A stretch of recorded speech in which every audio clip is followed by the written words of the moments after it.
हाय दोस्तों, काफ़ी दिन के बाद में मैं आज ये वीडियो बनाने जा रहा हूँ।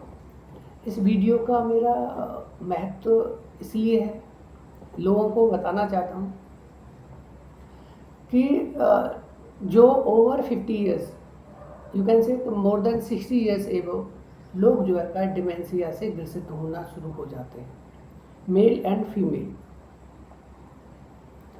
तो जब डिमेंशिया एक ऐसी बीमारी है जो लॉन्ग, मतलब जो ओल्ड मेमोरी है वो तो याद रहती है, जो शॉर्ट मेमोरी मतलब जो रिसेंटली वाली जो चीज़ें हैं उसमें वो लोग जो भूल जाते हैं किसी को फ़ोन करना, किसी को टाइम दिया हुआ है कि इतने बजे मुझे कॉल करो, भूल जाते हैं वो जगह, भूल जाते हैं वो फंक्शन डेट, और जो उनकी कहीं जो जाना है वो भी भूल जाते हैं, कब गए थे, कहाँ गए थे, कौन से फंक्शन में गए थे, कौन मिला था। ये सब चीज़ें जो है मैक्सिमम लोग जो ओवर 60 ईयर्स जो डिमेंशिया से ग्रसित होते हैं वो लोग इफेक्ट होते हैं।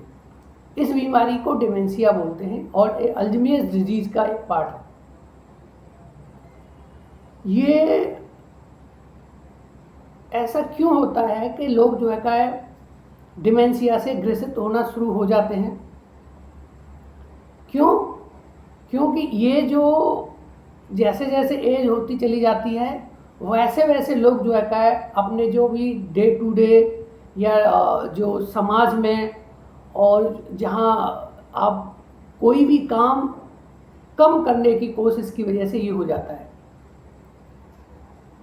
तो ये इसके बारे में मैं वीडियो इसलिए बनाने जा रहा हूँ कि भारत के अंदर जो 30% लोग रहते हैं सिटी में और 70% रहते हैं गांवों में।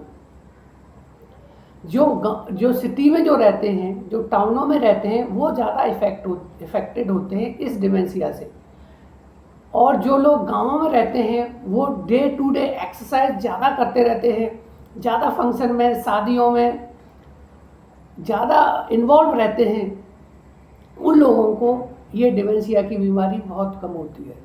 तो आज मैं ये कैसे इस डिमेंशिया से आप मतलब रिकवर हो सकते हो या किसी को ना होना, इसके बारे में ये बताना चाहूँगा। तो पहले बात तो ये है कि जो किसी भी आदमी को न्यू लर्निंग, जैसे 50 ईयर्स के बाद है तो न्यू लर्निंग स्किल ज़रूर बढ़ाना चाहिए, जिसमें है फंक्शन है, कोई भी शादी विवाह में, उसमें अच्छी से अच्छा पार्टिसिपेट करना चाहिए। तो ये आपकी ब्रेन की जो ब्रेन को बूस्ट करता है, पावर को बूस्ट करता है। दूसरा है बी एक्टिव, मतलब बी एक्टिव मतलब फिजिकल एक्सरसाइज बहुत इंपॉर्टेंट है ब्रेन के लिए, चाहे मॉर्निंग वॉक हो, इवनिंग वॉक हो। फ्रेश एयर आएगी, ऑक्सीजन आएगी, बॉडी को मिलेगी और न्यूट्रिएंट्स जो वैल्यू है ब्रेन के लिए मिलेंगे, तो वो एक बूस्ट करता है। सबसे इंपॉर्टेंट है एक्सरसाइज बूस्ट करता है ब्रेन को। जिस तरीके से हमारी मसल्स बनती है उसी तरीके से ब्रेन की एक्सरसाइज और वॉकिंग बहुत ही इंपॉर्टेंट है। जैसे वॉक आपकी भी बूस्ट ब्रेन कर देता है, ब्रेन को बूस्ट कर देता है।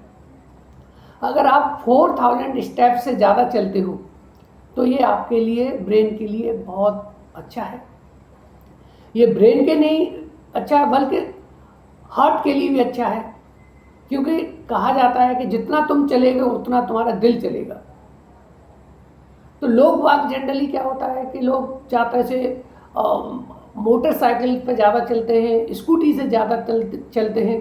500 मीटर जाना है, 100 मीटर जाना है, दूध लेने जाना है, कुछ भी करने जाना है, स्कूटी मोटरसाइकिल, उससे आपका ओवरवेट भी हो जाता है, वेट भी गेन हो जाता है। और जो आप डेली डाइट जो ले रहे हो, हैवी डाइट जो ले रहे हो, और उसकी जो एनर्जी बॉडी में बच जाती है, इसलिए उसका फैट डिपोजिशन आपकी बॉडी में हो जाता है। तो वॉकिंग और एक्सरसाइज इज़ इम्पॉर्टेंट। छोटे मोटे कामों के लिए 100-200 मीटर जाने के लिए, ऑफिस जाने के लिए, जो नज़दीक ऑफिस वगैरह जाने के लिए आप अपना स्कूटी और बाइक वगैरह त्याग देना चाहिए और बाई वॉक, बाई पैदल चलना चाहिए। ये सब चीज़ें आपकी जो ब्रेन का पार्ट को एक अच्छा करती हैं, बूस्ट करती है, इम्यूनिटी लाती है ब्रेन के लिए, अच्छा फील करती है, वेल बीइंग रहता है और स्ट्रेस फ्री रहना चाहिए। उससे क्या है, मेमोरी जो है आपकी या किसी की भी जो भी इफेक्ट हो रही है वो बहुत अच्छा हो जाएगा। ये पार्ट ऑफ मेडिटेशन भी एक इसका पार्ट है। मेडिटेशन करने से, क्योंकि उसमें क्या हुआ है, मेडिटेशन में आप अपने ब्रेन को न्यूट्रल करते हैं 10 से 15 मिनट के लिए, तो उससे वो आपका एक मेमोरी को बहुत अच्छा करता है और बढ़ाता है। और लास्ट में हम कह सकते हैं बीपी चेकअप बहुत इम्पोर्टेंट है, क्योंकि बीपी का ब्रेन से बहुत कनेक्शन है। अगर आपका बीपी ज़्यादा हो गया तो ब्रेन में हलचल हो जाएगी, सर्फिंग हो जाएगी, इस्चीमिया हो सकता है। तो रेगुलर बीपी बहुत इम्पोर्टेंट है, कराना चाहिए और ये आपका प्रोटेक्ट करता है ब्रेन को। अगर बीपी नॉर्मल होगा तो आपको ब्रेन की कोई भी ऐसी बड़ी दिक्कत नहीं आएगी। जो लोग 40 साल से ऊपर हैं वो ज़रूर ये बीपी चेकअप कराएं।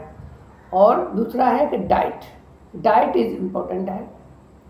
डाइट में ज़्यादा तरह से आप ग्रीन वेजिटेबल्स लेने की कोशिश करें, जिससे कि आपका पेट साफ रहे और स्ट्रेस फ्री रहे। कि जिसका पेट साफ हो जाता है तो आधा बीमारी उसकी वहीं से ख़त्म हो जाती है और वो एक फ्रेशनेस फील करता है पूरी दिन, और उसको जो काम करने में, वो एक्टिव रहने में उसको एक प्रेरित करता है, एक मोटिवेशन मिलता है अगर वो फ्रेश सही होगा तो सुबह मॉर्निंग में। तो ये सब वेजिटेबल्स जो ग्रीन वेजिटेबल्स है वो आपको ये सब करेंगी। और डाइट में आपका जो भी बैलेंस डाइट लेना है, प्रोटीन उतना ही लेना है। जो लोगों को कोलेस्ट्रॉल वगैरह ज़्यादा नहीं है वो एग ले सकते हैं। अदरवाइज़ मेरा ये जो वीडियो है आप अपने दोस्तों को शेयर करें और सब्सक्राइब करें। Thank you.